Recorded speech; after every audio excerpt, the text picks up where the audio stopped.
হিন্দু ভাইদের পূজা হচ্ছে, এতে আমাদের কোনো দুঃখ নাই। ওনাদের ধর্মীয় উৎসব ওনারা করবে, তাদেরকে যদি জানমালের নিরাপত্তা দিতে হয় আমরা দেব, কিন্তু ধর্ম যার যার, উৎসব তার তার। ঠিক কিনা জোরে বলেন? ওরা কারা? কে সে যে মুসলমানের সন্তান হয়ে ওনারা ওরকম লাফাচ্ছে না, তিনি গিয়ে লাফাচ্ছেন, তাও দেখলাম মাথায় টুপি। হায় হায় হায়! আমি একটা ভিডিও সোশ্যাল মিডিয়ায় দেখে, আপনারা দেখেছেন হয়তো, আই এম স্ট্রেঞ্জ।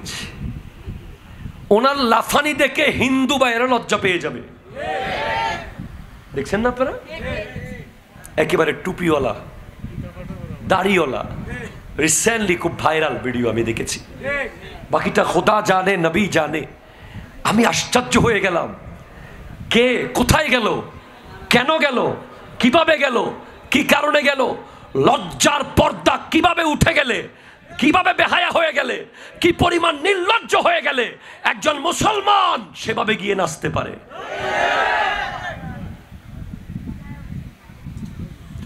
আপনি আমাকে 10,000 কোটি টাকা দেন, আমার মুখ দিয়ে আপনি একটা গান রাস্তায় দাঁড়িয়ে দাঁড়িয়ে পাগল না হয়ে গেলে বের করতে পারবেন না। আপনি আমাকে 20,000 কোটি টাকা দেন, আমি ওই মাতার বাড়ির মুড়ে গিয়ে একটু কোমর ধুলাইয়া নাচতে পারবো না।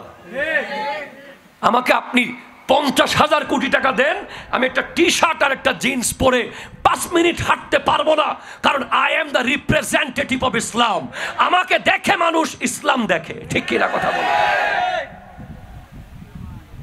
আপনাকে এই অধিকার কে দিয়েছে? ইসলামকে ছোট করার, খাটো করার, অপমান করার, অপদস্থ করার। আপনি যখন সেলুনে গিয়ে চুলগুলোকে এভাবে এভাবে করে কাটেন, তখন নির্লজ্জের মতো কাটেন, তখন সেলুনের ওই যিনি কাটে উনি তো অন্য ধর্মের থাকে, উনি নিজেও মনে করে যে এ কেমন মুসলমান, নিজের নবীর সুন্নাতের চুল না রেখে ইহুদিদের মতো চুল রাখতেছে। বিবেককে প্রশ্ন করেছে খাজা মঈনুদ্দিন চিশতি রহমতুল্লাহ আলাইহি একজন 90 লাখ মুসলমান বানিয়েছে, আর আমরা 17 কোটি মিলে 1 কোটিকে মুসলমান বানাইতে পারি নাই। কেমনে পারবো? কিভাবে হবে? আপনি ওজনে কম দেন, ঠিক কিনা বলেন? আপনি বাপ মাকে ভাত দেন না, আপনি ভাইয়ের জায়গা দখল করে বসে আছেন, আপনি জুলুম করতেছেন, এগুলো কি গোপন আছে? তারা তো জানে যে ইসলাম মানে শান্তি, ইসলাম মানে নিরাপত্তা, ইসলাম মানে আমন, ইসলাম মানে সততা, ইসলাম মানে আদব, ইসলাম মানে ভদ্রতা, ইসলাম মানে ওই ব্যক্তি, ওই যুবক, যে যুবক ইসলামের অনুসারী, ওই যুবক যে যুবকের সামনে 1000 নারী দাঁড়িয়ে থাকলেও তার চোখ জমিন থেকে উপরের দিকে যাবে না, কারণ যেই চোখ কোনো বেগানা নারী দেখলে জমিনের দিকে চলে যায়, ওই চোখ জান্নাতে যাওয়ার গ্যারান্টি দিয়েছে আমার নবী। কেউ দেখুক আর না দেখুক, এটা ব্রেনে সেট করেন, কেউ দেখুক আর না দেখুক। আবার বলেন, কেউ দেখুক আর না দেখুক, সেট করেন। এভাবে যদি একদিন ফিরে আসেন, একদিন একটা গুনাহ থেকে ফেরত আসেন, একদিন একটা গুনাহ থেকে ফেরত আসেন, একদিন দেখবেন যে আল্লাহ আপনাকে দেখছে, আপনিও আল্লাহকে দেখছেন। কোনো ব্যাপার না, সত্যি কোনো বিষয় না। আগামী 40 দিন এভাবে চলেন, দেখবেন যে একটা সামনে আসা লোক, তার ভিতরে কি আপনি বুঝে যাবেন। সে কি বলতে চায়? আল্লাহ কত দয়ালু হলে, কত দয়ালু হলে, কত দয়ালু হলে এখনো আমাদের উপরে আসমান ভেঙে পড়ে নাই। আপনার সাথে আল্লাহর কানেকশনটা ঝিলঝিল ঝিলঝিল করছে এখন। ওখানে এত ময়লা, এত আবর্জনা হয়েছে যে ওখানে তারগুলো কেটে গেছে, কিছু তার জং ধরে গেছে। রূহ জগতের তার, রুহানি কানেকশন, এটা যে কত মজা। আপনি জাস্ট আমাকে এখন ধরেন, আপনি আমাকে যদি আমাকে আমার 10 লাখ টাকা মেরে দেন, আমার গাড়িটা নিয়ে চলে যান, আমাকে অপমান করেন, আমি জাস্ট কিচ্ছু বলবো না। আমি বলবো যে আল্লাহ, কারণ আমি জানি যে ওনার পাওয়ার কতটুকু, আর উনি কতটুকু পাওয়ার আমার ক্ষেত্রে সব জায়গায় ব্যবহার করেছেন। আমি জাস্ট বলে দেবো যে আল্লাহ তুমি আছো, কিচ্ছু প্রতিবাদ করবো না, নো প্রতিবাদ। কানেকশন ওরকম করেন না, অতটুকু কানেকশন করেন। হযরতে ওয়াইসুল কারনী হাজার হাজার জঙ্গলি হায়েনার ভেতরে যায় নামাজ বিছিয়ে নামাজ পড়তেছে। হায়েনা বাঘের চেয়েও ভয়ঙ্কর, হায়েনার খিদে না লাগলেও কামড় দেয়, কিন্তু ওয়াইসুল কারনী নামাজ পড়ছেন। উনি ছাগল ছেড়ে দিয়েছেন হায়েনার ভিতরে, ওনার ছাগলের পাল, সাপ এসে ওনার চারিদিকে দাঁড়িয়ে আছে এভাবে। তো এক লোক দূর থেকে দেখে দৃশ্য জিজ্ঞেস করে, এত সাহস তার, আপনি হায়েনার ভিতরে নামাজ পড়ছেন, আবার ছাগলও ছেড়ে দিয়েছেন, আপনার ভয় লাগে না? বলে, যতদিন আমি আল্লাহকে ভয় পেতাম না, হায়েনাকে ভয় পেতাম।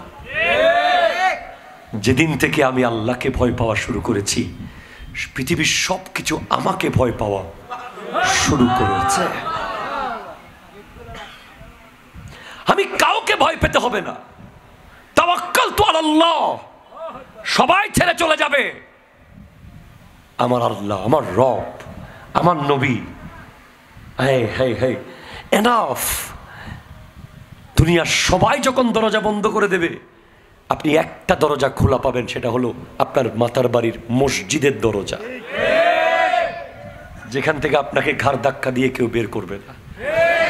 ওখান থেকে আপনি বুঝেন দুনিয়ার সব খাবারের টেবিলে বৈষম্য, আপনার ড্রয়িং রুমের খাবারে বৈষম্য হয়ে গেছে। একটু বড় হলে চা একটু ভালো, ছোট হলে কিছু নাই। আপনার কমিউনিটি সেন্টারে বৈষম্য, আপনার মেজবানের টেবিলে বৈষম্য, কিন্তু এক জায়গায় বৈষম্য নাই, নবীর মাহফিলে আর অলির ওরসে। ঠিক না কথা জোরে বলেন, ঠিক না? আজকে বিরিয়ানির প্যাকেট কি 3-4 রকম হয়েছে? বিরিয়ানি আছে নাকি? ফিন্নি, ফিন্নি কয় রকম? কেন বা একটু ভিআইপি এক্সপার্ট করেন নাই?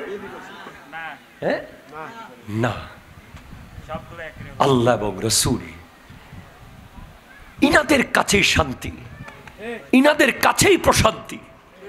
You have to connect. একটু কানেকশনটা করে দেখেন, দুনিয়া আপনার জন্য ইজি হয়ে যাবে। খিদা থাকলে, পেটে খাবার না থাকলেও দেখবেন আপনি মুস্কি মুস্কি হাসতেছেন, ভালো লাগবে আপনার। সাহাবায়ে কেরাম খিদা থাকলেও, খানা খেতে না পারলেও কোনোদিন আফসোস করতেন না, কারণ নামাজে গেলেই খিদা মিটে যেত। আরে ভাই, আপনি যখন সিজদায় যাবেন, গিয়ে যখন সুবহান রাব্বিয়াল আলা 1 বার 2 বার 3 বার 4 বার 5 বার 7 বার 10 বার 15 বার 20 বার সিজদা থেকে উঠতে চাচ্ছেন না আপনি, ওখানে কে যেন আপনাকে মোহাব্বতে টান দিয়ে ধরে রেখেছে। ওই সিজদা আপনার 10 বেলা খাবারের চেয়েও মজাদার সিজদা। ওই সিজদায় মজা পান নাই বলেই আপনি জুমার দিন 2 রাকাত পরে দৌড় মারেন। যারা মজা পেয়েছে ওরা বেরোতে চায় না, বেরোতে চায় না, বেরোতে চায় না। হুজুরের সাথে নামাজ পড়ে, কিয়াম করে, মুনাজাত করে, আরো কিছুক্ষণ সবার শেষে আসে, কারণ ওরা ওখানে মজা পেয়েছে। আপনি ওই মজাটা খুঁজেন। ওই মজাটা যদি খুঁজতে পারেন, ওই মজাটা যদি খুঁজে পান, আল্লাহ এবং রসুলের সাথে কানেকশন যদি ঝিলঝিল ঝিলঝিল থেকে 1G 2G 3G 4G 5G যেদিন হয়ে যাবে, হাত তুললে কবুল হয়ে যাবে। আপনি বলে দেবেন, এই তুই A+ পাবি, সে পেয়ে যাবে A+। এই তোর ব্যবসা সফল হবে, ব্যবসা হয়ে যাবে। আমি বলতে চাচ্ছি না আমাদের সাথে কি কি হয়, এগুলো শো অফ হয়ে যাবে আবার, তাই বলছি না। আল্লাহর চেয়ে দয়ালু কেউ নাই।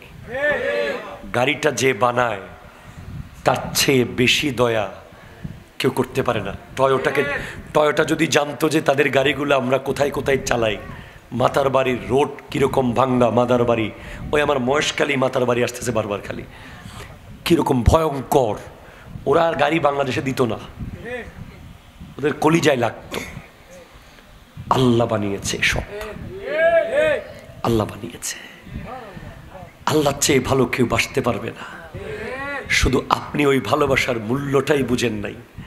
ওটার মূল্য যিনি বুঝে গেছেন উনি গৌসুল আজম হয়ে গেছেন। ওই ভালোবাসার মূল্য যিনি বুঝেছেন উনি গরিব নওয়াজ হয়ে গেছেন। ওই ভালোবাসার মূল্য যিনি বুঝেছেন ওনাকে সাধারণ কবরে রাখতে পারতেছি না, ওনার কবরের উপরে গিলাপ দিতে হচ্ছে, ফুল দিতে হচ্ছে, ওখানে আতর গোলাপ দিতে হচ্ছে, ওখানে লাইট জ্বালিয়ে দিতে হচ্ছে, ওখানে সারা রাত মানুষ গিয়ে জিয়ারত করতেছে। আপনিও আসেন। আল্লাহর ভয়, নবীর প্রেম। 3 নম্বর হলো অহংকার মুক্ত জীবন। বাস আই এম নাথিং, আমি কিচ্ছু না, আমি কিচ্ছু না, আমি কিচ্ছু না।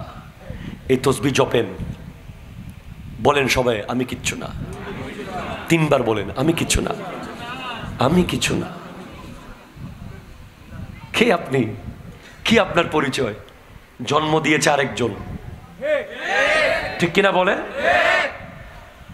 ওষুধ খাওয়াইছে আরেকজন, কাপড় পরাইছে আরেকজন, লেখাপড়া করাইছে আরেকজন, বাজার করে খাওয়াইছে আরেকজন, লেখা শিখিয়েছে আরেকজন, কথা শিখিয়েছে আরেকজন, মরার পরে কাফন পরাবে আরেকজন, কবরে রাখবে আরেকজন, মাটি দেবে আরেকজন। আপনি কে? কথায় কথায় আমি অমুক, আমি সমুক, দেখে নেব, ছেড়ে দেব, চলে যাব। না না না, मैं कुछ नहीं हूं। যত বেশি বলবেন আমি কিছু না, আল্লাহ বলবে তুই অনেক কিছু। দেখেন কোথায় থেকে কোথায় নিয়ে যাবে। আপনি ছিলেন মাদার বাড়ির একজন পানের দোকানদার, আপনাকে আল্লাহ বানিয়ে দেবে চেম্বার অফ কমার্সের সভাপতি। শুধু একটা ওজিফা আজকে থেকে নেন, আয় কিছু নও, আয় কিছু নও। সবাই নেন, এটা নিয়ে নেন, এটা একেবারে সেট করে নেন। মায়ের সামনে আমি কিছু না, জান্নাত আপনার হয়ে যাবে। বাবার সামনে আমি কিছু না, জান্নাত আপনার হয়ে যাবে। উস্তাদের সামনে আমি কিছু না, ইলম আপনার হয়ে যাবে। হুজুরের সামনে আমি কিছু না, ইবাদত আপনার হয়ে যাবে। দুনিয়ার সামনে আমি কিছু না, দুনিয়া আপনার হয়ে যাবে।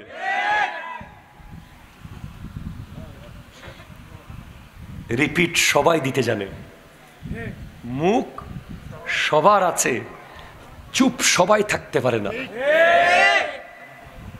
চুপ থাকার জন্য অনেক শক্তি লাগে, অনেক শক্তি। গালির বদলে গালি না দেওয়ার জন্য, কথার বদলে কথা না বলার জন্য, অপমানের বদলে প্রতিশোধ না নেওয়ার জন্য অনেক শক্তিশালী হতে হয়, অনেক শক্তিশালী।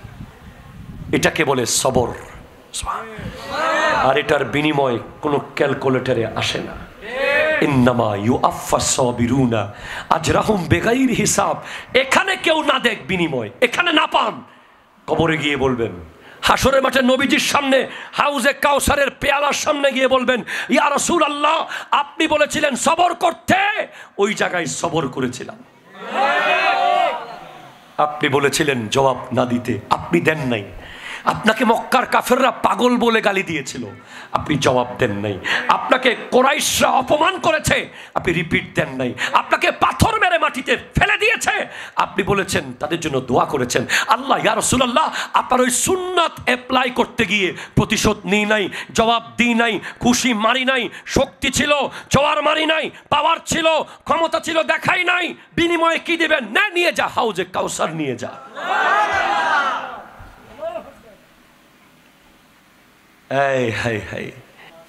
আল্লাহর ভয়, নবীর প্রেম। 3 নম্বরে বলেছি অহংকার মুক্ত জীবন। 4 নম্বরে হলো এনকারেজমেন্ট। প্রজন্মকে উৎসাহ দিতে হবে। আমাদের প্রজন্মকে আমরা উৎসাহ দিতে পারি না। একটা ছেলে হালালভাবে সে বাদামের দোকান দিয়েছে, আমরা তাকে টিটকারি মারি। এটা ছেলে পানের দোকান দিয়েছে, সে চুরি না করে সে চাচ্ছে কিছু একটা করবে, আমরা তাকে বলি যে অমুকের ছেলে তো শেষ। না, একটা ছেলে মসজিদে এসে গেছে আজকে অনেক দিন পর, আমরা তাকে দূর থেকে টিটকারি মেরে হেসে হেসে বলি আহা নামাজ পড়তে আসছে, নামাজি হয়ে গেছে। না, উই হ্যাভ টু এনকারেজ। একটা জিনিস বলেন, আজকে থেকে বলেন, তুমি পারবে, বলেন বলেন তুমি পারবে, তুমি পারবে। একটা ছেলে আজান দিতে চায়, বলেন তুমি দাও, আজান হবে একদিন না একদিন। একটা ছেলে মসজিদে গিয়ে সামনের কাতারে দাঁড়াতে চায়, তাকে ধাক্কা দিয়ে পেছনে নেবেন না, বলেন তুমি পারবে নামাজ পড়তে ইনশাআল্লাহ একদিন। একটা ছেলে নাতে রসুল পড়তে চায়, তুমি পারবে। একটা ছেলে ক্যামেরা চালাতে চায়, তুমি পারবে। একটা ছেলে এডিট করতে চায়, তুমি পারবে। একটা ছেলে হালালভাবে যে যা করবে তাকে সবসময় উৎসাহ দেবেন। মাঝে মধ্যে সানমার থেকে না কিনে ওই রাস্তার গরিব ব্যবসায়ী থেকে কিনবেন। সব সময় দামি ব্র্যান্ডের জুতা না পরে হকার মার্কেট থেকে জুতা কিনবেন। সব সময় দামি দামি খাবার না কিনে রাস্তার ধারে একটু আমড়া কিনে খাবেন। ওই গরিবের ছেলেটা উৎসাহ পাবে, ঠিক কিনা বলেন? উৎসাহিত করুন, বাস হালাল খান, বাবা মার খিদমত করুন, নবীর মোহাব্বত মজবুতভাবে রাখুন। কালকেই কবরে যাবেন, পরশুদিন শাদী করিয়ে দেবে আল্লাহ হুরদের সাথে, তারপরের দিন হাসরের মাঠে উঠে যাবেন, জান্নাত আমাদের। বাকি সব ফেক ফেক, ফেলে দেন সব। কে 10 জন যুবক চাই আগামীকাল থেকে লাগাতার 10 দিন 5 ওয়াক্ত নামাজ পড়বে জামাতে? জামাতে ভাই প্লিজ আবার হাত নামান, প্রত্যেক বছর হাত তুলে নেবে, তুলিয়েন না। রিয়েলি একেবারে রিয়েল 10 জন যুবক আগামীকাল থেকে 10 দিন লাগাতার 5 10 50 ওয়াক্ত নামাজ পারফেক্টলি জামাতে পড়বেন। দুনিয়া যেদিকে হয়ে যাক, যেমন হোক, সাহসী যুবক। আসলে শিওর তুমি পারবে ফজরের নামাজ পড়তে? তুমি দাঁড়াও, তুমি দাঁড়াও। তোমার নাম কি? মোহাম্মদ। তুমি আজকে ফজরের নামাজ পড়তে পারবা জামাতে? শিওর?